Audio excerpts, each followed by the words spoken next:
Hello, everybody. I now call this meeting of the Amateur Detective Club to order. My name, Tristan Miller, the Saucy Sleuth. My name, Melissa Meli, the Spy. I'm Tyler Riley, cop and a half. Today's show is brought to you by Audible. Audible is offering our listeners a 30-day trial membership and a free book with that. So you just go to audibletrial.com/ADCpod, browse the unmatched selections, audio programs, find a title, free. It's that easy. Go to audibletrial.com/ADCpod. What are we reading, folks? I have on my Audible queue Devil in the White City. That should be a fun one. What's that? Is a book about, I think it's about H.H. Holmes. Okay. Yeah, that guy was not great. Don't know. I'm sorry to this man. I do not know him. You don't need to be sorry to him. He was awful. he killed a lot of people. Oh, I see. He's one of those types. Yeah. Typical Scorpio. Made myself laugh. All right. Today on the program, we're talking about the final episode of the #1 Ladies Detective Agency. It's a Real Botswana Diamond. It's the last episode. It's episode 7, 8? 8 because 7 on HBO and on the DVD. Cool. 7. I can never remember. We have the hardest time with anything here. It's because IMDb is yeah, messed up. Purely. I have IMDb Pro now. I might go and see if I can edit it and be like, I'm saving now at the end us from a headache. Perfect. That's the way to do it. Too little, too late. Oh boy. I remember liking the cold open, but I can't remember it off the top of my head because it's been replaced by all the other events. I got you covered. So we are at the bus stop in Botswana where we typically see Mama Kutsi and co. arrive on their morning commutes.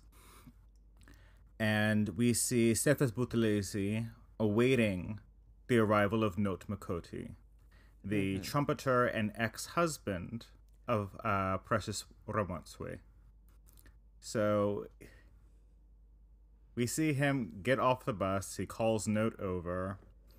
They exchange their greetings. And then it cuts to just a place in the club, the Handsome Go-Go Men's Bar, where Note is practicing for this concert.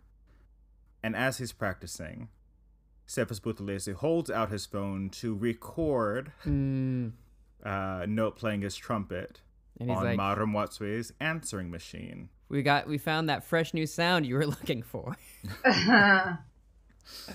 And then says, "Leave tomorrow open. An old friend will be visiting." And then opening credits. Yeah.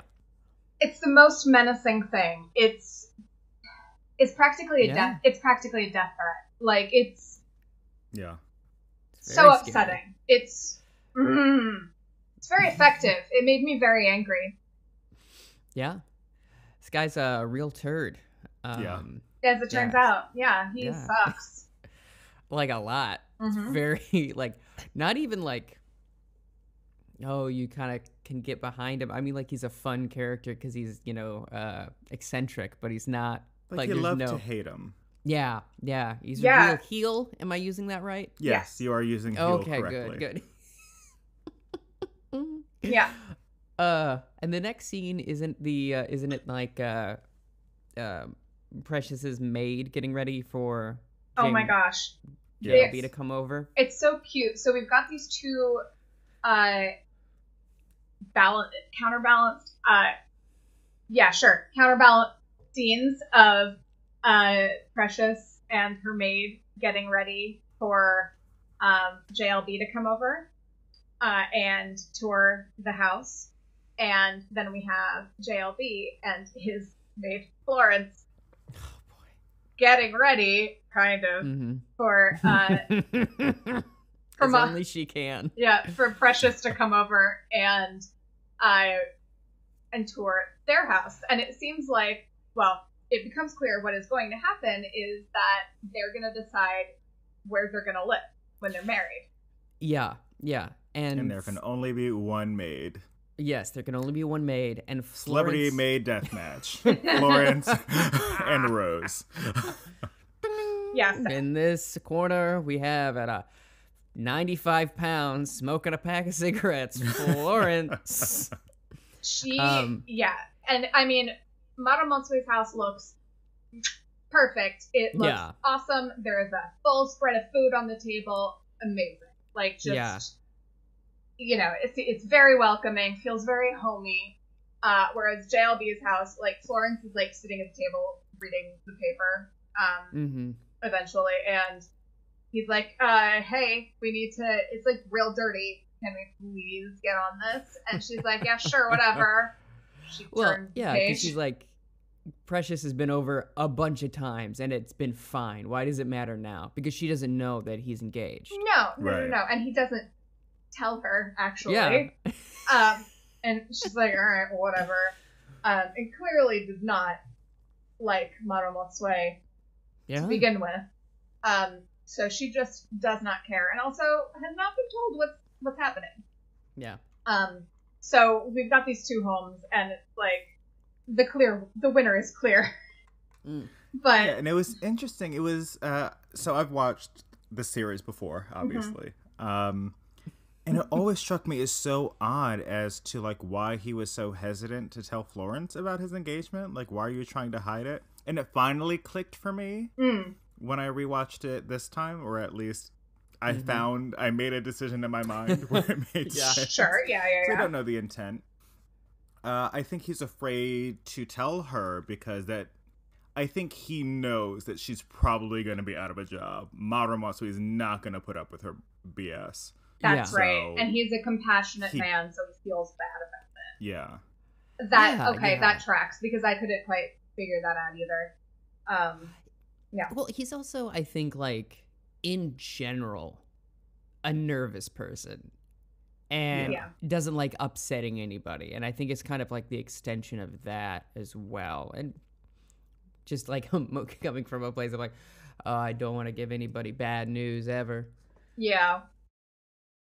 And then I think we then cut to Mama Kutsi getting ready to open up shop. Yeah. And BK is like, she's late, all loud, and wrong. Yeah. I love it. And Mama Kutsi turns around and says, I have never been late in my life. And he says, no, not you. Madame Motsue, she's not here. And she says, she's not late. She's just not here. She is otherwise engaged. Very double meaning. Yeah. Wink, wink, nudge, nudge. Very Gandalf the Grey. Very so like. Good. And then she opens the door, and then we just hear her shrieking. Yeah. As we discover that the number one ladies detective agency has been the latest victim of the Holly Hill break-ins.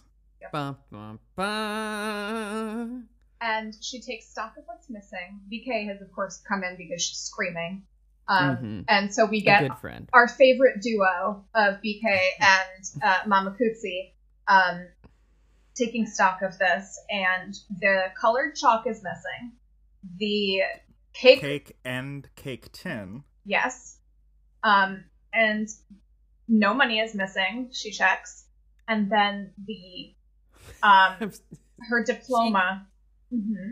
Sorry, she checks after BK brings it up. Yeah. It just had never occurred to her. He's like, the petty cash, and she's like, and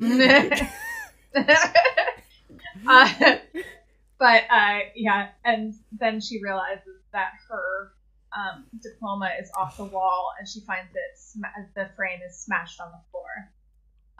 And a little bit later, as she's continuing to take stock of this, teacups that they've had tea in, like I remember seeing this teacup have been like completely broken, and then she says the thief smashed the teacup and then smashed the diploma in jealousy. She does when she notices the diploma's missing, she just goes, my 97%. Yeah. It's so fun. It was a great performance. And my banana stapler. All right. Yeah. And BK's like, what? It's like, it's a stapler shaped like I don't have time. Yeah. I do not want to get into it. It's so good. I like having fun. Oh, so great. And we then get a cut to Ma Makutsi arriving at JLB's house, and There's paper strewn about yeah, the driveway. Florence is like half-heartedly sweeping on the front stoop. Not even sweeping. Yeah. Oh, right. Homegirl has a dry mop. Now, Oh, right. dry mopping is a technique, but only when something has already been spilled. And there is also like specific mops for that, for Yeah. dry mopping. Yes. That And was not she- that mop. She is like pretending to mop and smoking a cigarette. And as they go in, Maru Motsue is like, that mop is dry. And she's like, "Mm." And then JLB hands her some paper. So she's like holding paper, a cigarette, and a mop. And it's just the funniest image of just like, I don't know how my life got here, but Here we are. Yeah. mhm. And so they go inside, and it's real dirty. Like, everything's a mess. And Pots and pans in the sink. Ma Ramotsue just gets into it with Florence. Like, you're not doing a good job. What's going on? Yeah. And Florence is like, who do you think you are? And she says, I'm his fiance. Fiance. Yeah. They And then really, really get into it, and it's clear that she's going to lose her job. And JLB is like, I don't know what. this back and forth is like of Umbridge McGonagall levels of like back and forth, and it is amazing. It is. Neither Very of them heated. is backing down on their position. It is, oof. It's brutal. And of course, JLB does eventually say, like, listen, Mara Motsue is a good woman. She is my fiance. She's also not wrong. Yeah. We And then can he all implies see the dirt. Yeah. He implies and offers to he straight up offers Yeah. to like get her a job at a hotel. Yeah. Yeah. Because his cousin owns a hotel near the bus station. And she's like, I am not a bus stop maid. I am a high class maid. And Marumatsu is like, you are a high class cheat. Mhm. Mhm. And I'm Yep. out. Yeah. Mic drop. She's out the door. Mhm. So we also then get a cut to. She gets, I'm sorry, Florence gets so mad that she no longer speaks English too. She speaks Swan, and she's like just ranting and raving, and it's a really fun moment because So there's just good. this beat with JLB and Precious, and they're just like, okay, well, that was that then. Yeah. And then JLB gets a call from the orphanage to go fix the pump, Right. the water pump. Right. The sump pump. They're supposed to go over to her house next, but yeah, he has to take this detour. And she's like, all right, well, be quick, but I know you have to go help the orphan. Good man. And so she goes back to her house where she checks the messages and hears the trumpet, and it immediately, like, you can see in her face that her blood has just run cold, and she rushes her maid out of the door, and,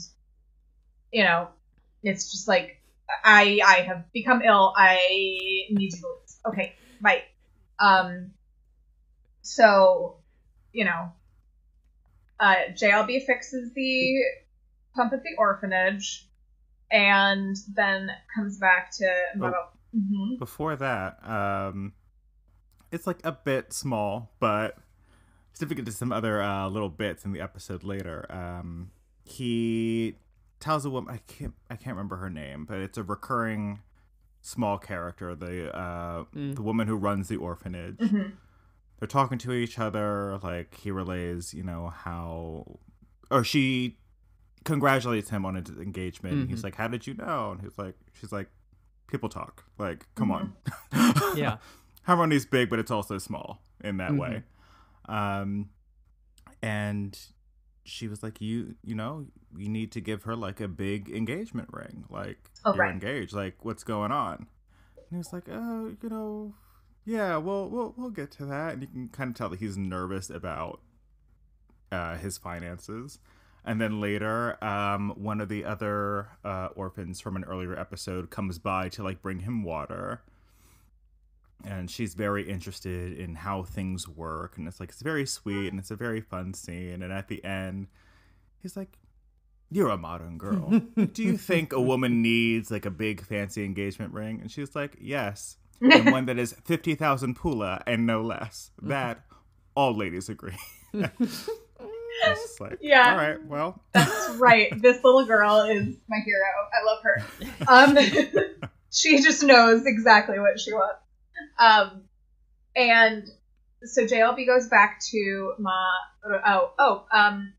back at JLB's before we leave them, real quick, you do see Florence, the newspaper that she's reading, it says, people arrested for illegal gun possession. Yeah. Becomes relevant later.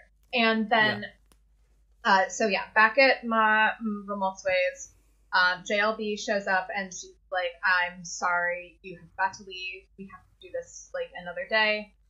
And he's really distressed because he feels like he's, not doing anything right today and that he's gonna, he feels like this is a tenuous engagement. He doesn't feel like he's really, even though they're engaged, doesn't feel confident in the relationship yet. Yeah. Clearly. Mm-hmm. So the fact that she's trying to, usher him out, he's pretty distressed about. And at first, I was thinking, gosh, I want him to be there if my scary ex showed up, but it does eventually make sense. So,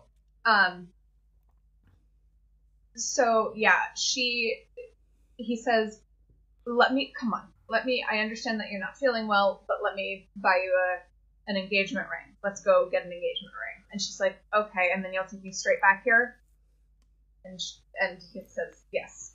So. Yeah. And a couple of scenes have been intercut with all of this information, and one of them is that Note has slept in past his waking time, rather, and is hungover and is just not a responsible human being.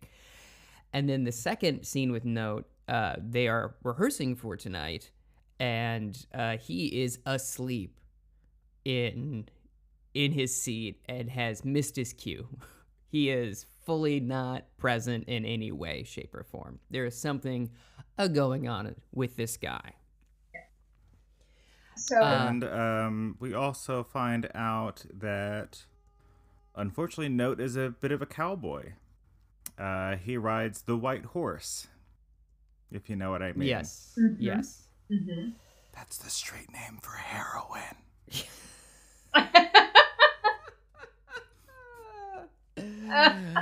Oh boy.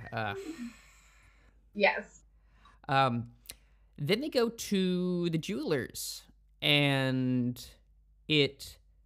I at first thought it was a pawn shop, and I would be like, that is so sad. But it turns out it's just a jeweler's.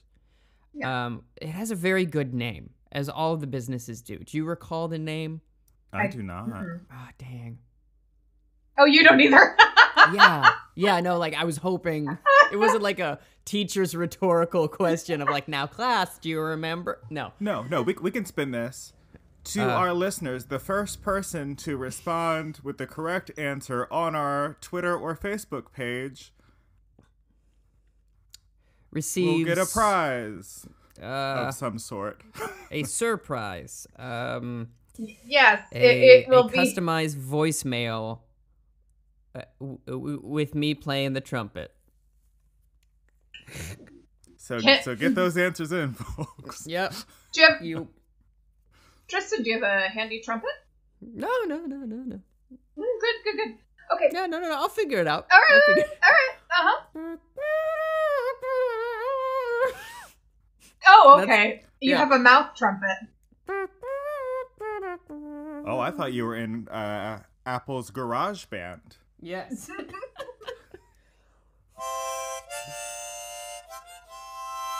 Is that better? You just pulled out a harmonica. Yeah. That's a mouth piano. If Yeah, I'm that's a not mouth mistaken. organ. Yeah. Okay. Great. I Never thought go mouth anywhere organ without was a mouth tongue. organ. Yeah.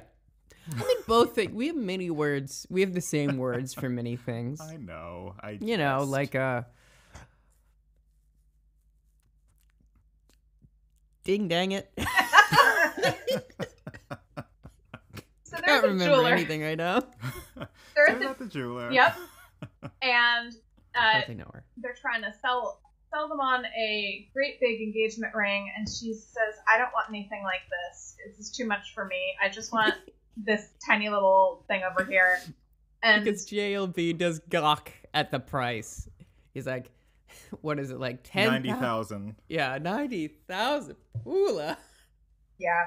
And then, he keeps the jeweler keeps going down in price as Model Muscle is like, no, this one's fine. No, this one's fine. He keeps, you drive a hard bargain. She says, no, I am serious. I do not want a gigantic ring. I just need, this small one is really okay with me. So she gets her pretty little small engagement ring that she wants, and everybody is happy.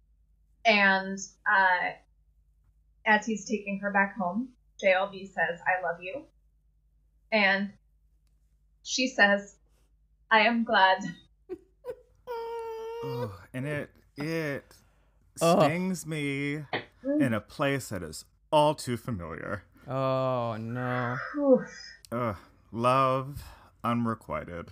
It's a thing, and you can only control what you can control. Yeah. I apologize. Emotions and feelings are not one of those things. Nope. Your own or I other did people's. Yeah.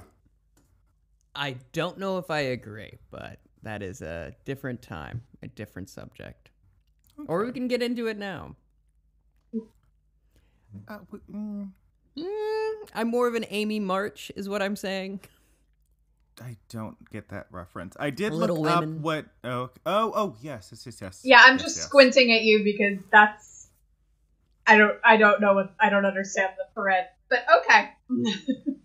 I did look up what 90,000 pula Yes. is in Ooh, please. U.S. dollars, Mm-hmm. and it is roughly $7,796. Oh, Oh, okay. So that's it's a bit pricey.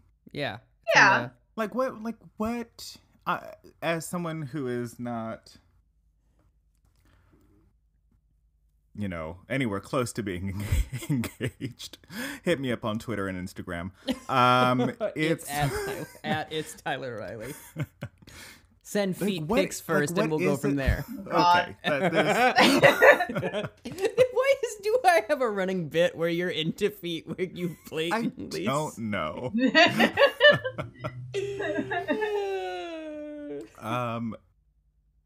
Is $7,000 like?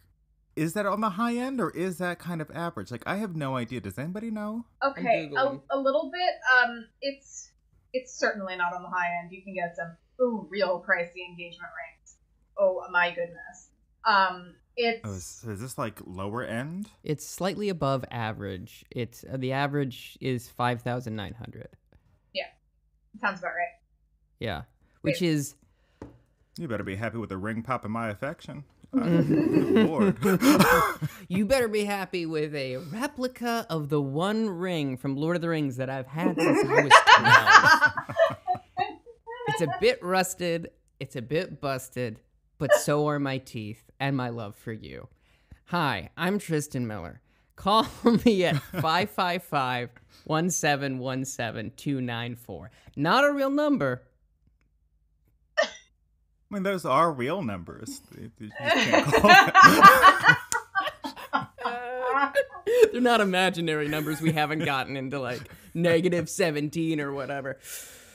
I forgot what imaginary numbers are. Yeah, same.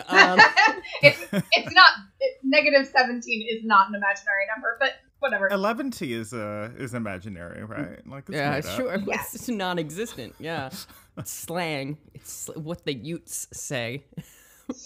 They Yeah. do. I have met a youth. Oh, Yeah, how yeah. about that? I used to work with the youth. Mm-hmm. I was a preschool teacher. Just to clarify, I'm not doing a bit. I actually, when I was a teen, I worked with youth. Yeah. Yeah, good. So she. Are we still at the jeweler? No. Yeah, No, man. we were out of the They truck. bought at the that point. ring. Yeah, they bought a small ring, and everyone's like, okay. And Yeah. then they go, JLB brings her home. I and she's love like- you. I'm so glad. Yeah, which, Yeah. he's devastating. So she goes into her home and kind of braces herself because she knows that Note and Cephas Buthelezi are gonna show up. And they do. Mhm. I know. Boy, do they. Yeah. So May I say something? mhm. Just for a heads up, and I wanted to say this at the beginning of the program, and I forgot. There is a lot of uncomfortable physical touching that Note does with Maru Motsue. So if that's something that you would find upsetting, maybe skip this episode and just listen to our recap. Yeah. Because there's a fair amount of it, and basically any scene with him, he's very physically threatening with her, and it is unpleasant, to say the least. Yeah. And it actually starts out kind of tame. They're talking mostly, but Note is just walking around the house like he owns it. And Cephas Buthelezi finds Note's records and is like, oh, you still listen, and blah blah blah blah. And we find out in the course of this scene that Note and Precious are still married. Hence her trepidation with this whole engagement. Yeah. Yes. Which I was like, I knew it. Yes. And and so I was thinking about this a lot because Mhm. there is some sort of rule, at least as far as I know, in America. Yeah, it's in certain states in the States. Mm-hmm. Where if you're separated physically for long enough, it's just like auto divorce kind of, or someone can file for divorce by themselves without needing to have the other person's permission. I don't know the ins and outs of it, but certainly something like that. Kind of similar to, like, what is that? The marriage thing. If you lived with someone for like 7 years or whatever, you're just kind of like, oh, they're probably Common married. law. Thank you. Yeah. Yeah, it's like, oh, seems to be working out fine.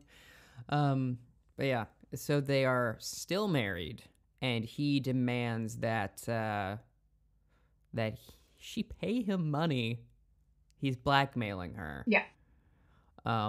To never speak to anybody about this and let her go on her merry way. Okay, let's not bring race into this. I know we're in Africa. Here's the thing, Tyler. I thought that joke, and I was like, I better not say it, I could feel that. And I was like, I'll pick it up. Thank you so much. I appreciate it. But yeah, so and basically she's like, what, Buthelezi, what is this? Why are you doing this? And he's like, well, maybe you start dropping some cases. Cause, Well, actually, he wants a controlling interest in the agency. Because they're being very successful. Mm-hmm. Yeah. Yeah. Yeah, the whole scene, it's very well done, but the situation sucks. Yeah. And he does, as the scene goes on, become more and more physically threatening to her. He's touching her, and she's flinching, and she doesn't look at him. It's very well acted as well. Yeah. And we know from, I believe, from previous episodes that he was abusive to her. Yes. Yeah. They don't say it explicitly in the series. They do say it in the book. Mm-hmm. He is directly responsible for them losing their child. Yeah. Yeah. The worst. So they leave. At some point, I forget exactly where this falls, but at some point, Cephas Buthelezi, by himself, without note, goes to the agency and encounters Mama Kutsi, and is like getting into their files and looking at their account stuff, and he's like, well, I'm in charge of this investigation for these break-ins, so I have to look at this stuff. And he's looking at completely irrelevant things. He's just nosing around and trying to look at. I think it happens before he goes because he says to Maru Motsue at some point, like, "Oh, I've seen your accounts, etc., etc." Yeah, so he's nosing. He's sticking his nose into all of their business over the agency.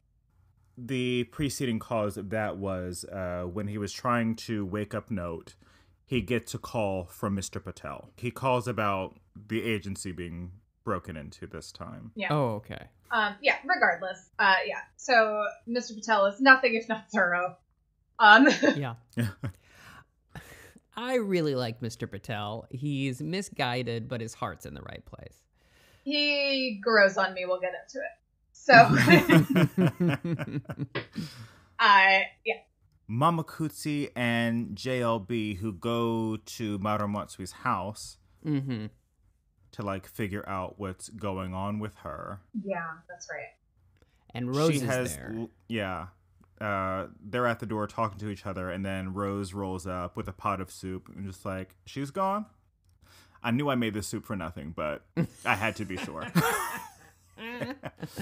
You ever make a needless soup, folks? No, because like I always like, even when I don't intend it, I always need it. Yeah, that's true. Makes sense. Yeah. So Maru Motsue. What does that mean? Like sometimes like you cook something that you're not necessarily like in the mood for, but then you start to eat it and you're like, yeah, you know what? I did need this. Yeah. Feels like me with every relationship I've ever been in. Okay. Wow. No. Yikes. They start talking about like how weird that she's been acting. Rose is like kind of being like a little bit standoffish and aloof to JLB, and she's like, well, the trouble really started when she got engaged to you. Yeah. And like you can see in his face like, what did I do except love this woman and ask her to marry me a bunch of times? But it helps reinforce this feeling in JLB that's been running through this episode that like this is a very, very tenuous relationship. It's not secure. So they ask Rose where they think that she is gone. And she says, she's like, yeah, I know where, I have a really good idea of where she is.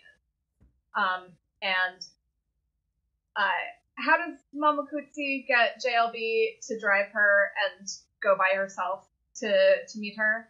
I think it's, they set off together, but when they arrive and before they get out of the truck, and they, to clue the listeners in who haven't yet watched the episode, Precious is at the burial site of her father and talking to his grave about what's going on and all her trepidations with Node and how could she have said yes to JLB knowing that she was still in this relationship, and she's really kind of like bemoaning her current choices and like trying to just talk out loud to like try and find out how to get herself out of the situation. Then we see JLB and Mamakutsi roll up. JLB says to Mamakutsi, like, has she said anything about Note to you? Like, she still plays his records, and like, there has to be still feelings there. Like, that has to be why she's so unsure about me. She still clearly has such strong feelings for this man that she's still not over it. She doesn't have closure yet. And Mamakutsi's like, no, like, you know, she hates. Feelings of hate. You know, yeah. And JLB is like, strong feelings are strong feelings. Right. She has strong feelings of love for you. And he's like, has she said that to you? And she's like, I got to get out of the car right now. Yeah. Right. Tries to change the subject. Well, she says, you know, it is not her way to say something like that out loud. Yeah. Now, I have a question. Okay. Did I miss when... I know he was like, you should go... To Mamakutsi, he says, you know, go talk to her yourself. I think I'll just make things worse, right? But he doesn't say he's gonna leave, in my recollection. So she gets out of the car, and then he just, like, zips away. And I thought that was just very funny, because it's just like, okay, see ya. Or am I wrong in my recollection? You're half right. He doesn't say quite, go talk to her yourself. He just kind of drops it. She gets out of the car, starts walking over. He sits for a minute and then makes the choice to drive off. Yeah, that's okay. That's what I thought. Because like Mamakutsi just like turns around and is like, damn, that was my ride. Ugh. Am I stuck here? I mean, Marumotsue got there. I'm making a joke. Okay. This is not the time. Read the room.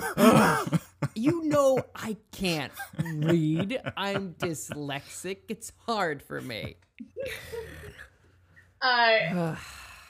Then Raed the room. Oh, dear the room. Thank you very much. Oh, boy. Yeah, so they have a little chat at the cemetery, Mamakutsi and Marumotsue. And what is the substance of their chat? I don't remember, actually. Oh, they start talking about the engagement kind of like straight away after she clues Marumotsue in on the break-in at the agency. Right. And then Marumotsue is like, well, where did JLB go? You know, he brought you here. And she's like, you know, he left. She's like, good. Now I can tell you what's really been bothering me. Mm-hmm. And she talks about the ring, throwing Mamakutsi off her trail. And, like, being, like, very much like, you know, make sure, like, you don't bring this up to JLB about, like, this fake ring that he bought me for our engagement. Like, he would just feel so bad. Yeah, because at some point, and I don't remember exactly when this happened, but... right before Cephas and Note leave the house. Yes. Cephas sees her ring and says, that is a fake diamond for a fake engagement. That is a cubic zirconia. Oh man, I forgot that yes. Because while I cannot stand Cephas Boutelese, I was like, that's a solid burn. Yeah, absolutely. That's so good. Yeah. It looks like you got it out of a gashapon. What is that? Yeah, unfortunately. So yeah, that is the information that she gives Mamakutsi. So after they leave the cemetery, Marumotsue sets off on her investigation by herself. She goes and gets some. She is going to get some records, some like birth, death, marriage records kind of deal at the courthouse or whatever. It's the Reckles. I don't. That's Don not a Reckles thing. is there. He's like, you shouldn't do this. And it's the Civil and something records agency. Yeah. Mm-hmm. where they have all of the information. And you kind of see her going around to a couple different places, and this is taking a while. She's really working through something. Eventually, she later, at late at night, ends up at the detective agency. And yes, she hears a alarm go off in a shop nearby, and she comes out of the agency and sees all of these. They're not baboons. Baboons. They're baboons. Okay. Yeah. I cannot keep track of what's a monkey, what's a baboon, what's a. I always get it wrong. They're baboons. I always confuse. What are they? Mandrills Oh. and baboons. Yeah. Yeah. They're similar sizes. Yeah, and like because most people when they think of baboon, they think the male baboons with the giant butts and everything. But female baboons look kind of just like, if you ever seen the Disney film Tarzan, Mm-hmm. they look like that. Those are very accurate drawings of baboons. Yeah. Frightened me as a child. Very scary film for children. No. No scarier than the Black Cauldron. Also not good though. Like that scared me as well. Okay. Like no, like that did okay. that frightened me. We're about to get also, into a fight. No, we'll also get into it. That movie was botched in the edit, and I don't want to get into how they did them dirty. What's the Disney way? We can get into the whole Oh goodness. Tinkering. Emperor's New Groove as well, and what Yeah. that was supposed to be. Oh, okay. Goodness. Yes. So, she sees just so many baboons, just a ton of baboons. A gaggle of baboons. Mm-hmm. And that are Ooh, they're a troop. That's what a group of monkeys is called. great. A troop of baboons have broken into this place and are throwing stuff everywhere. And one comes up to her and is She's got a pot and she's banging Oh, on yeah, it. yeah, She's yeah. like, Get out. Get out. yeah, it's very smart. There are certain kinds of animals that you make the most possible noise and, you make yourself look as big as possible. And there are others that you stand still and don't make a sound. And it's good to know which one's which. Like bears, if you're pretty far away from them, make lots of noise.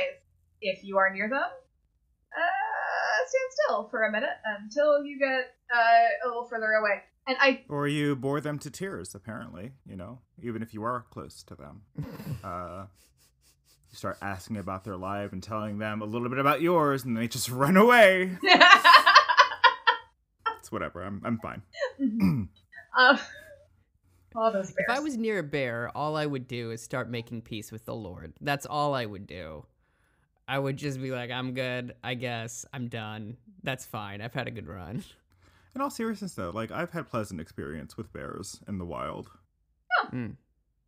Is the wild the name of the club that you frequent, or?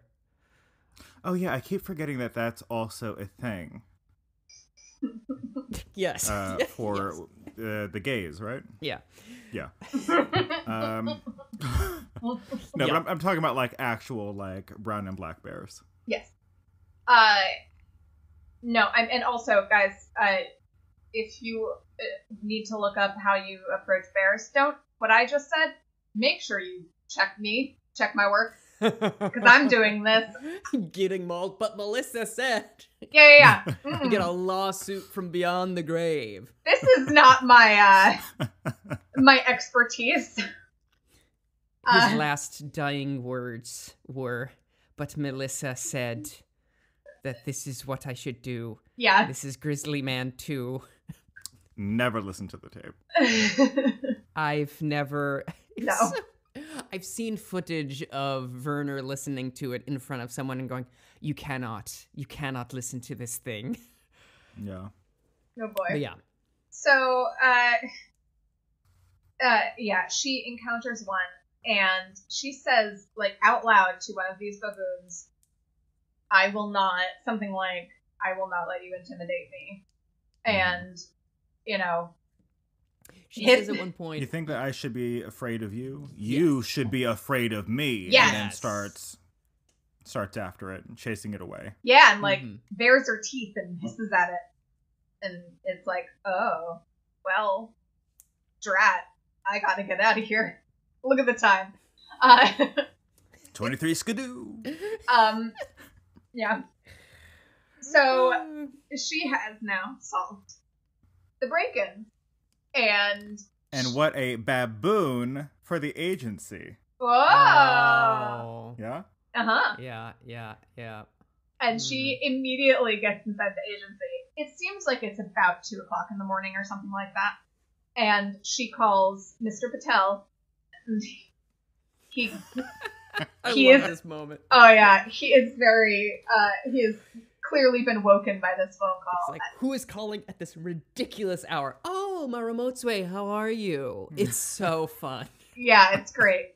Classic comedy. And she says to him, I have solved the Cali Hill break-ins, and this is what you need to know. And he's like, well, all right then. So... Oh, we go back to, because after before she leaves the place with the record, she also asked for, where can I find criminal records? Mm-hmm. So after the baboon showdown, or the battle with baboons, however you want to frame it, we see the next morning, she is at the jeweler again, ready to tell the tale of, and I wish I remembered the name of the gentleman, because it just flowed out of her mouth so beautifully.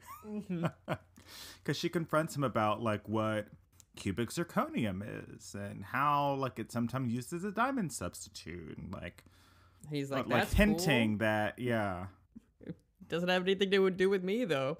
Yeah. And she's like, well, actually. Yeah, she brings like this lawn chair, sets it out in front of his shop, and is prepared to tell anyone who passes by the story of this man who had changed his name and left another country because he got caught being a fake there as well. Mm-hmm. And he quickly brings her inside, and we cut to seeing her leaving very happy. Yes. Then we cut to Mr. Patel giving Mamakutsi 2 checks, right? Yes. Yeah, and he's like, this one, and he slams it down on the table. It's like, for my daughter's imaginary boyfriend. And then this one is for the Kali Hill break-ins. And she's like, well, the ladies did it. And he goes, yep, I've always been a ladies' man. And he winks at her, and she's just like, I don't know what to do about this now. He declares his devotion to the #1 ladies detective agency by saying that, and it is the moment where I warm up to Mr. Patel. Yeah. Like, all right, you're still weird, but at least you can admit when someone does a good job. Yeah, he goes, I believe in second chances, but third. They're not in my lexicon. Yeah. Is Cephas like standing there at the time? No. Cephas isn't around. It's JLB who comes in. Okay. And he declares, I am determined to be a man of action. You two are ladies of action. I will go, and I will be courageous, and I will be a man of doing things now. Oh, pause real quick, because we forgot this, but it is pretty important. Preceding this scene, at some point, indeterminate, where it comes, it does not matter, we see a confrontation. Like, JLB confronts Florence, finally. Oh, yeah. And says, you know what? You think I'm a pushover, because she, like, does a proper cleaning of the house, cooks him a really nice meal, pops a beer open, and she's, like, trying to butter him up about, like, what a great man he is, and, like, a man like him is so hardworking, deserves a good meal when he comes home, and how Marumatsu could never do what she does for him, and Even blah, Midas blah. is like, this is too heavy-handed. Yeah. So he finally was like, you are clearly sucking up and you think I'm a pushover. And no, we're not doing this. I'm done. Thank you for this meal, but you better start looking for a job. Mm-hmm. Yeah. Absolutely. So that is where he found his newfound freedom. So when he goes in to the scene that we were just discussing, and he's telling Mamakuchi about how he is now a man of action and he is determined. Mamakuchi is like, well, I know just the way to do it. And then it's hinted that she relays what Maru Matsui told her not to relay about the ring, and he sets off to the jeweler himself. Yeah. And we get this very nice scene with him and the jeweler. I think it comes a little later, but he's very assertive, and he's like, you will replace this ring, and you will engrave it, and you will give me a real ring. Because on the way out, he bumps into Maru Matsui, and he asks for the ring after presenting 2 tickets for the concert tonight with Note Makoti. Yeah. He's like, we have a date, and I am going to fix this ring situation, and I am being a good fiancé. And he goes to the shop with the ring, and he's like, get this engraved, switch it out. And it cuts to the jeweler having thrown all of the rings in the garbage. Which I'm like, if you want to dispose of fake jewelry, are you just going to put it straight in the garbage can? Maybe it was like an emotional thing where he's like, well, guess I'm done. Fix that later, I guess. In my mind, JLB was like, you toss it out right now in front of me. I want to see you do it. And he's like, oh, okay. You know, or Maru Matsui, rather. Oh, yeah. It's like, I can just pick these out of the trash. I haven't buried them. But it's very, the ring thing is very Gift of the Magi, which is very fun. Yeah, it's great. And then at some point we get a scene of Florence with this gentleman that we haven't really met yet, I don't think. Yeah. Okay. So they're at like this pool hall. Yeah. Jinx, owe me a soda. Yeah. All right. And she basically tells him, listen, I've got this problem, and her name is Precious Ramotsue. I've got a good thing going with JLB, and she's gonna ruin it. I need your help. Mm-hmm. Yeah. Yeah. Florence is starting to seem like she's not gonna be good news. No. The way they take this character is deeply fascinating to me, and we'll get into it a little later on. Yeah. In the meantime, I think they, go to the concert, right? Yeah, so I think this would be a good time for us to sure. take a little break. That makes before sense. we get to the last couple scenes. And for me to take a break, because... Oop!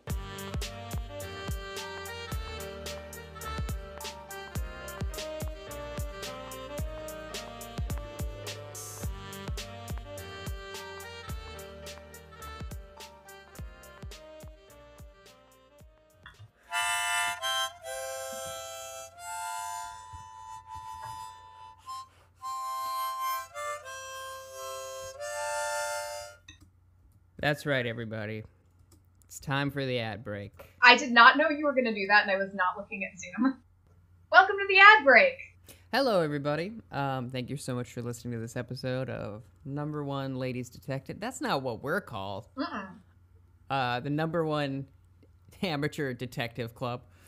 We're on the Scavenger Network. You can go to scavengernetwork.com. And I figured out something. The reason it's .com and not .net is .net is a designation for a business. Huh.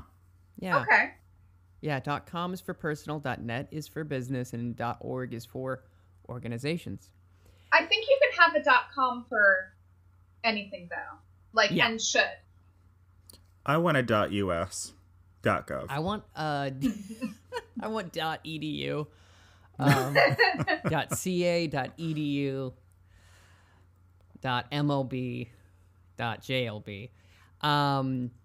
Anyway, You can find them on the World Wide Web at www.scavengersnetwork.com, all one word, to check out their fine content there, full of live streams on the Twitch channels, twitch.tv, all one word. Because it's literally one word, you see. And you can check out all their great podcasts. They just started up Myth Takes again, and they're doing some fun there. You got the Insanely Haunted, if you like ghost adventures, spooky spouses, a lot of creepy stuff on the network. You gotta love it. I like spooky season all the time, and I cannot wait until Halloween. Well, actually, the entire month of October, I'm into it. You can also go onto our Teespring, which is available in the show notes, and check out some of our merchandise there. We have a new thing, order and method. It's like you can get a mug, like I did, or a shirt. And if you buy one of those, we'll donate what you've spent to an organization associated with the Black Lives Matter movement, such as Therapy for Black Girls, I think is the actual title of it. Or Beam, which is doing great work with Black folks' mental health. Check those organizations out in general. But yeah, you can get a little some, feel a little nice, make a little love, get down tonight. We are on social media as a club. Fantastic segue. Thanks. At ADC Pod, Twitter, Instagram, and the Facebook. Make sure to join our Facebook group and chat about the episode. And just make sure to answer those questions as best you can, so we know that you're a person that is not going to cause a ruckus, as we have often said. So also, a 5-year-old girl by the name of Addie Thomas scrimped and saved for months, asking friends and family, doing odd jobs around the house, all because she wanted to belong somewhere. And that somewhere was at our Patreon. Oh my god! I was so worried. I started out like, okay, and then I was like, don't you do this bit. Don't you do this bit. And if little Addie Thomas can, so can you. We have membership for as low as $1 a month. Patreon.com/ADCpod. And for just $1 at that level, you'll receive access to bonus episodes and content that we provide. You can't get it anywhere else. So join us at our Patreon. Thank you for your time. Okay. Amateur Detective Club cares.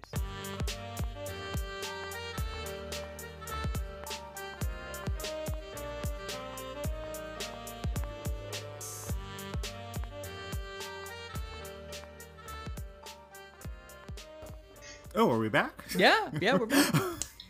We're back from outer space. So they're going to the club, and to see Note Makoti perform. Yeah, and when they arrive, like, JLB is like presenting the tickets, and they're like, she's good. She's already on the list. But they have this moment beforehand. Yes, with, oh my gosh. Oh, yeah, sorry. with Nandira, who's like... No, that's after. That's after? That's after. They're leaving. Okay, Yeah. my B. Oh yeah, I just got so excited about it. Yeah, I got confused too. Yeah. And she's Stick already on around the for list. a few minutes to find out why we're excited. Yeah. No, yes, Precious is And he's already like, on the list. Are you? Yeah. It's like, were you already planning on coming? And she was like, I do have business to attend to. Yeah. With Cephas Buthelezi. She's like, and Note? She's like, and him too. Yeah, he's there. He's definitely there. Yeah. And then so she, they depart each other's company for the time being. JLB goes to find them a table. Mm-hmm. And he's being really cool about this. Cooler than I think I would have been. Yeah. Yeah, he is, but he's also, you can see the change in him. Like, he really is just saying what he thinks. Like, the fact that he just straight up asked her, you know, oh, you were gonna already come. And, like, basically made her tell him, like, what's up? Rather than in the past, he probably would have, you know, just kind of let it go and hemmed and hawed silently about it. So she goes in the back, and she, Cephas Buthelezi is not able to get a note to open his because he's such a diva. Ugh. Such a diva. Also during this time, BK has told JLB, you gotta shout your love from the rooftop, my guy. You're kind of losing her. You gotta do it. But yeah, he's pounding on the door. And Mauro Motswe shows up, and Cephas is like, says something threatening. I can't remember. Yeah. And she's like, well, you can't even get him to open the door. So you have no power here. Yeah. Yeah, and she very quickly gets him to open the door for her. Yeah, all just by saying, knocking on the door and just saying, note, it's Precious. And then he opens the door. Yeah. Yep. And during the course of this scene, he is a total mess. And she has a check ready for him, and he says, how much is it for? And she says, well, it's a blank check. And he says, well, you better start writing zeros. And she says, actually, so here's the thing. I did some digging, and as I expected, you could not have married me, and in fact didn't really marry me, because you were already married when we met. So I owe you nothing. However... It's very Wonka. Yeah.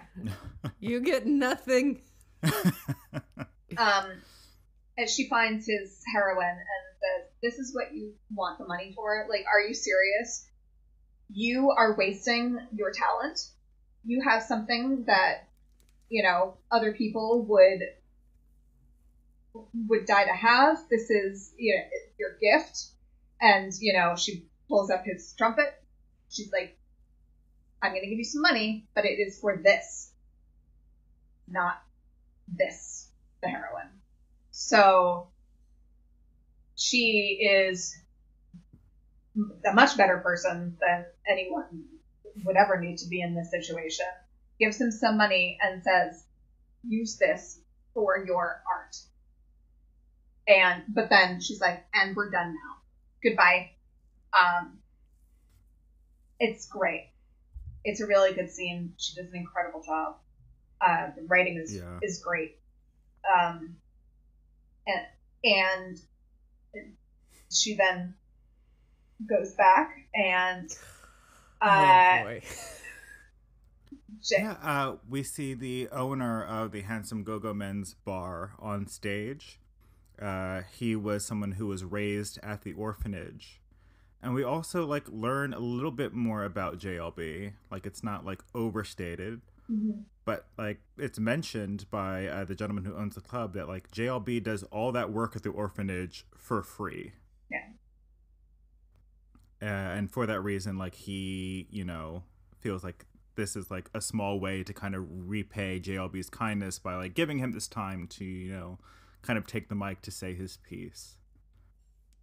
So JLB approaches and dedicates the whole concert to the special lady in his life, Mauro Motswe. And it's very sweet, and, like, everyone's cheering. And then the cheers get louder, and, like, he's like, oh, yeah, you know, that's pretty nice. I'm pretty great. This is pretty great. But Note had actually walked up behind him and is now ready to play. Yes. And the height differential on these men is hysterical. It's so fun. And it's just like, oh, okay. Yeah, I noted. see what you... Noted. Nota's much taller than he is. Yeah. But yeah, he sits back down with Marumotsue. They enjoy the music, which is pretty rad. It's a fun night. And at the end of the night, they get... they depart, they depart before it ends. Yeah, right. They're like, Even. we're good. They're just like, yeah. That's right, yeah. This is nice, but it would be better just to have some time alone in the quiet by ourselves. Yeah. And on their way out, they run into Nandira Patel, who is very friendly and greets Marumotsue and says, hey, oh, by the way, this is Jack. He's a real boy. So it's funny. So last episode, I didn't say anything because I didn't get the fact that he was fake from the letters. It just didn't click for me for some reason. And I had always thought he was in watching it, I still thought he was real. So when you all said it, I was like, oh, I must have missed something. Mm-hmm. But then I felt very vindicated when he was a real boy. And I couldn't say anything about it, but I was just like, yeah, I mean, that's the theory that Marumotsue had said, and Mr. Patel accepted, and Nandira backed up. Yep. Yeah. I had to let that discovery happen for you guys. Oh, it's so good. And it's one of those things, because, I mean, Nandira and Precious have bonded to a point where Nandira knows that Precious isn't going to say anything to her dad. Oh, for sure. Yeah. And she even, Marumotsue even remarks, you better be home before too long because your father will call me up again. Yeah. And we don't want that. That's right. It's great. And then we cut to Florence's house. Yeah. And she's pacing the house, very nervous, keeps looking out of the window and walking back and forth. And she gets a knock at her door. She opens it up. No one's there. And she goes to close it. And then her friend from the pool hall appears with a gun. Mm-hmm. And he grabs a pillow and presents it to her. And she's very excited, but a nervous excited that she, has this gun. And they start to smooch. Yeah. Yeah, because we had failed to mention when they initially were talking in the pool hall, he was apparently looking at some charges for owning weapons. Oh, okay. So yeah, he had unregistered weapons. Yes. And she was like, well, I will say I was with you all night on that night. That's right. If you give me a gun. And at that point, I'm like, is she going to try to shoot Marumotsue? What the? And I was like, and I looked at the timestamp, and I'm like, oh no. We don't have time to conclude this. Oh, no. Yeah. And we just don't. We just don't get the conclusion of this because obviously this was meant to be the season, not series finale. Right. So it was interesting. So at first, for some reason, I thought she was either going to try to, when she was looking at the paper, I could see a plan formulating in her mind. They framed that newspaper thing about the unregistered weapons, very significantly. You could tell that something was going to come of that. And I was like, oh, is she going to try to plant something on Marumotsue and call the cops on her and say, hey, she's got an unregistered weapon and try to throw her under the bus for that? But by the end of this, when they were doing that scene with the gun on the pillow being presented to her and stuff, I was like, oh no, she's going to try to kill her, isn't she? But yeah, we don't... Just to not have to work at a bus hotel station. Oh my gosh, there's so many people that... She's also in love with JLB, right?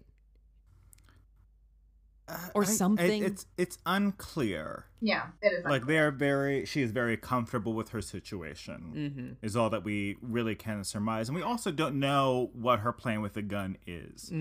Right. Because it really could be any number of things. And like, we'll yes, never we know. can. Yeah, unfortunately. Sorry. Unless all of us get on Twitter and start a hashtag of some sort. I don't know what it is. But then bring back the in ladies. the final scene, Marumotsue and JLB are finally like, just having some alone time, just the two of them together. And he presents her with her new engagement ring. And he presents it to her and has her read the inscription, which says, "For a Real Botswana Diamond."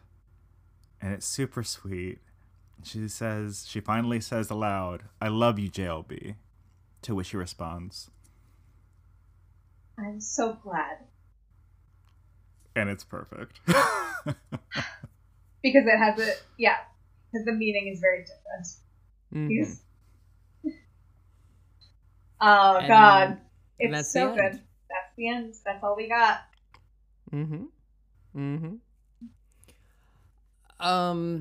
I can go first if you want. Sure. Okay.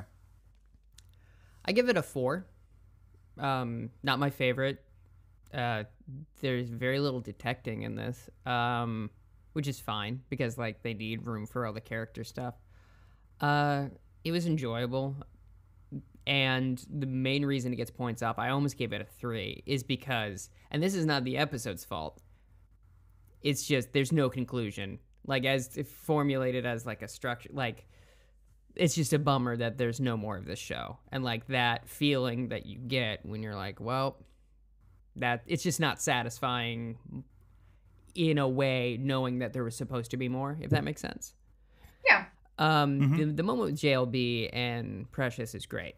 Like that's very satisfying. You get a good sense of where that's going. But like just the fact that knowing that like there was supposed to be more and there isn't, makes it frustrating for me. Overall, the episode is good, and I liked all the character stuff. I like how they gave Note a lot of depth, as opposed to just, he's not very one note. He's a harpsichord of discontented, but he's very that I liked.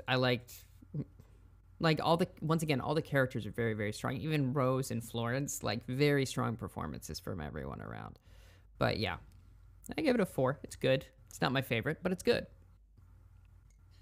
So I give it a 5. This was my favorite episode. I thought it was. I mean, I did not downgrade it for, the fact that it's not coming back. I was trying to rate it on its own merits, and I'm not saying that you weren't, Tristan. I just like that was not a consideration for me. And I thought that it was written extremely well. I thought all the performances were fantastic. I loved getting that Callie Hill Draken resolution, the moment with Mandira, our fun moment with Mama Kutsi and BK in the agency looking into, what had been stolen in their break-in, and then all of the very heavy stuff, and finally our I love yous with Precious and JLB. I was just very satisfied the entire time. It was absolutely gorgeous. I loved it. I loved it. It's a 5 for me as well. It had everything that I want in a season finale. Mm-hmm.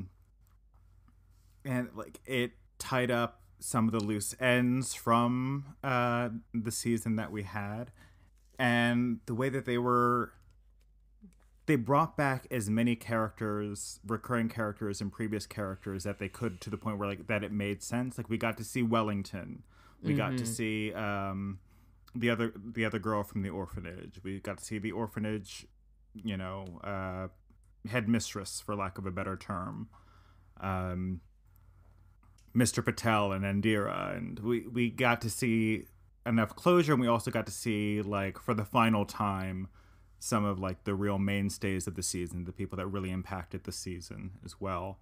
Well, it wasn't like proper like them on a true case in this episode. There was still the thread of detection and deduction that we got to see all season long, especially when we had that scene with Mara Motswe at her desk, thinking through all the things that Note said to her, which then like leads her to be like, oh, I need to go look into these records. Like we get enough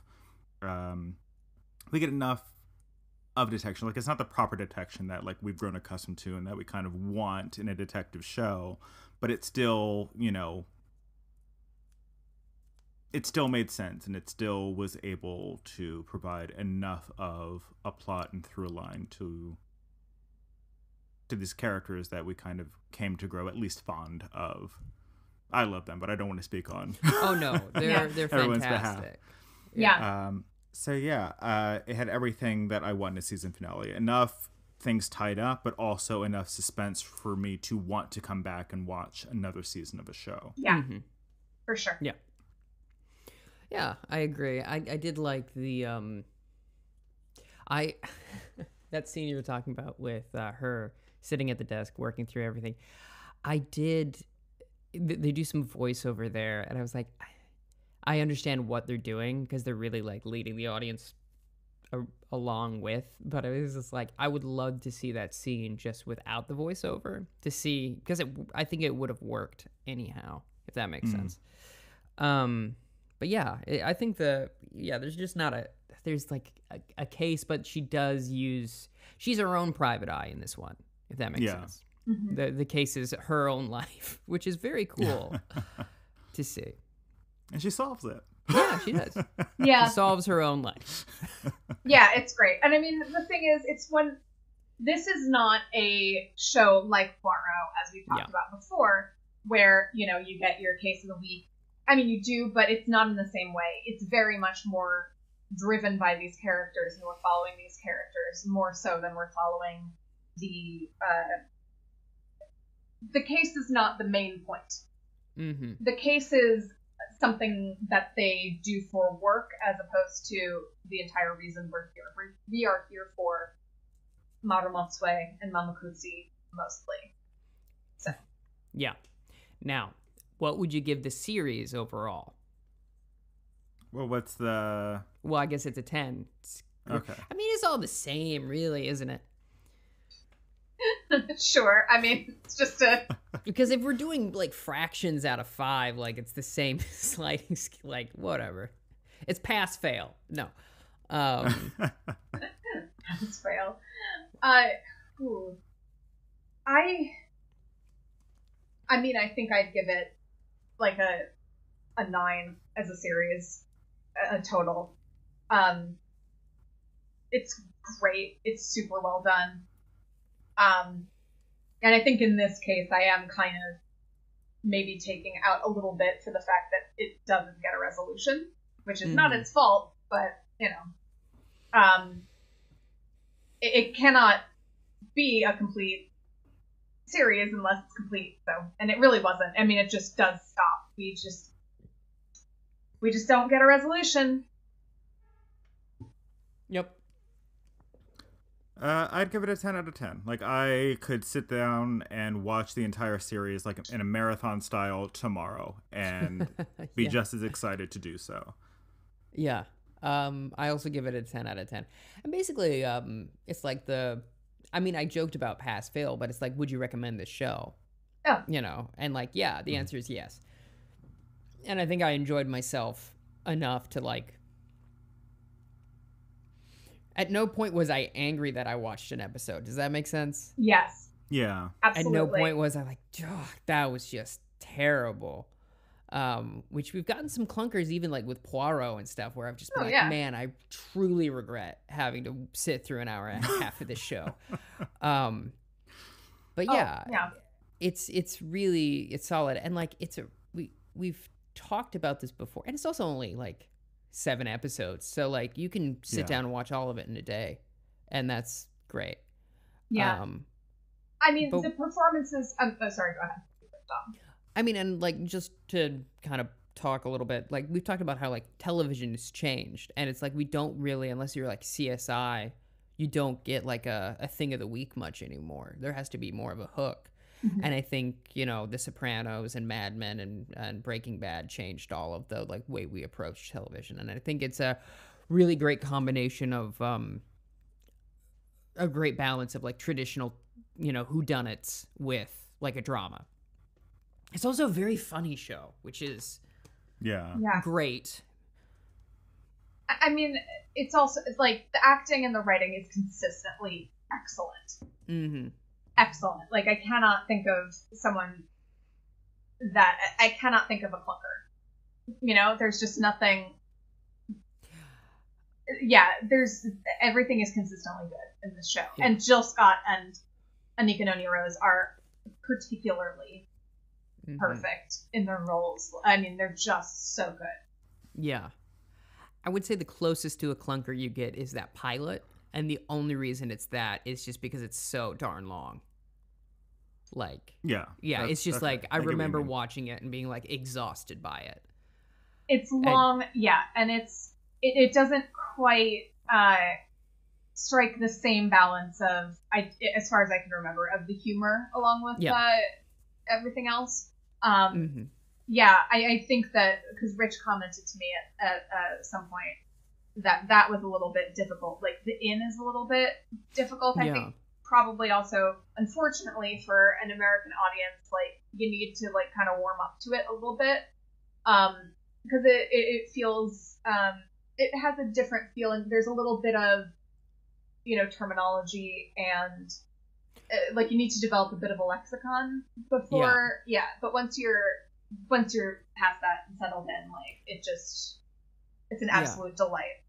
Yeah, I'd be curious to hear your thoughts on the pilot now if you go back and watch it after seeing the series. Yeah, that makes sense. Yeah, because I bet that it's gonna feel different because again we have that familiarity. We have that the buy-in. The love for the characters. The love and the buy-in is already there. Yeah. 100%. And like you were saying, it's like literally a foreign film. Like, it was made in England, like through BBC, and like it's set in a different country. So I think you do have a harder in. Whereas at least like with even something with like Poirot, that Americans are like, even then, like, we've talked about this. There are people on the subreddit of Poirot. It's like, it's weird hearing Americans talk about Poirot. Because, you know, people aren't as into it. Like, I think if you said to an American, like, what's a murder mystery show, they'd go with Columbo or Murder, She Wrote first. And then maybe have heard of Poirot because they watched Masterpiece Theater or something growing up. Sure, yeah. I mean, also, I was just thinking, like, the representation of Africa to Americans it's extremely underrepresented, like, and it's very skewed in a bizarre way that is certainly not a full picture of what it's not particularly flattering most of the time. No, you go and watch Ace Ventura Pet Detective 2, which we will, and it's just like, good lord, like, it upset me even as a kid, and I love Jim Carrey. But it's just like, really? But the African countries are not.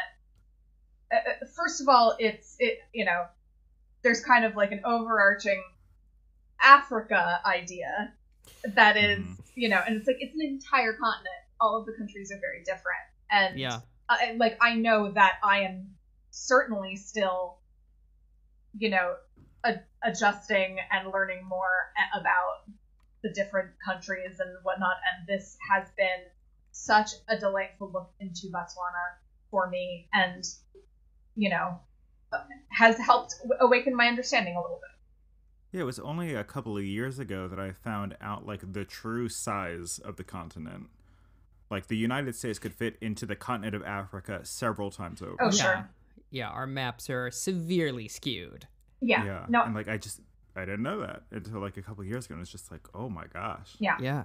So watching a show that takes place in an African country that was actually shot in an African country, and like with people that know what they are talking about, it's a really, really refreshing change.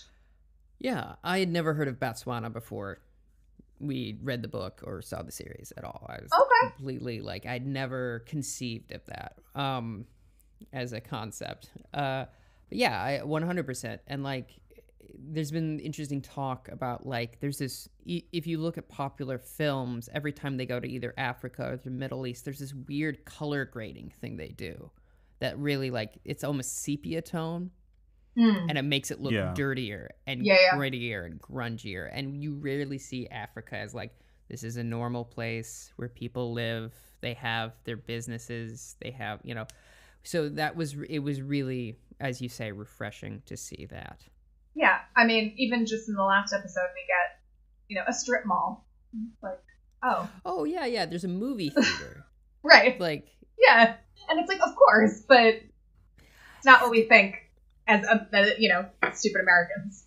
Yeah, and and it does highlight, I think, also sometimes what we think of as African. Like, there's that beautiful shot with the boy with the African heart, where like she's going through, and there's just rhinos there, like we talked about. Like, there's this huge. It really highlights, I think, everything you would want to see from a series like this, at least to me. Yeah. So Tyler, thank you so much for encouraging us to read the book and watch this series. No regrets. It has been wonderful. Thank y'all for being down to do it. Yeah. Absolutely. Give me another excuse to watch it again. Oh, heck yeah. I will probably pick like a Saturday or Sunday in the near future and just marathon it. Live tweet it. Maybe I'll Twitch it. Yeah, somehow. I was thinking if you wanted to, we could do a marathon like we did and not waste, but like be occupied for what would it be? 8 hours? Yeah. 8.5. The pilot's 2 hours. Yeah. So, I have a question. Does the book resolve, like, is the Florence stuff, do you know if it's in the book series, and does it get resolved? Yeah, I mean, there are 14 books. I haven't gone through them all Okay. yet. Okay, so we might have to get on that book grind again, because that's the only way we get more. Or maybe we can get that audiobook series read by that. Yeah. Oh, that guy. No, but there is, like, I mean, the audiobook was what it was with that narrator, and that narrator does do the entire series, or most of the series from what I understand. Okay. But there is a BBC radio drama of Number One Ladies Detective Agency where they do the books as well. So that might be a route. Love a radio drama, and I love that Britain is the only, like, they are still determined to make them. They're like, ugh. That's fantastic. Love it. So next week, are we starting? Yeah, I suppose. Poirot Series 5, is that correct? I believe so, yeah. Yeah, back on the block and ready to rock, as Hastings would think in this current day. So Lord. I have the IMDb page up. Perfect. So the first episode of Series 5 of Agatha Christie's Poirot is called The Adventure of the Egyptian Tomb. Ooh. Oh, God. Based off It's going to be so racist. Yeah. Number one, yes. We've read the short story. We did, and it is. So this episode first aired in 1993, January 17th. Shortly after opening an ancient Egyptian tomb, members of an English-American museum expedition start dropping off like flies. Can it truly be the Pharaoh's curse? Poirot traveled to Egypt to unravel the mystery. Like, zoinks, man. Yeah, it's right. It's very Scooby-Doo. It's so fun. So here we go. Yeah, we'll probably take a mid-season break with this one because there's quite a few episodes. There's quite a few. There's quite a few episodes of Series 5. Of Series 5, and we have a couple of more guests coming up. Oh, so, you're gonna love them. It's exciting. Yes. All right. So with that, I now call this meeting of the Amateur Detective Club to a close. Gavel sound.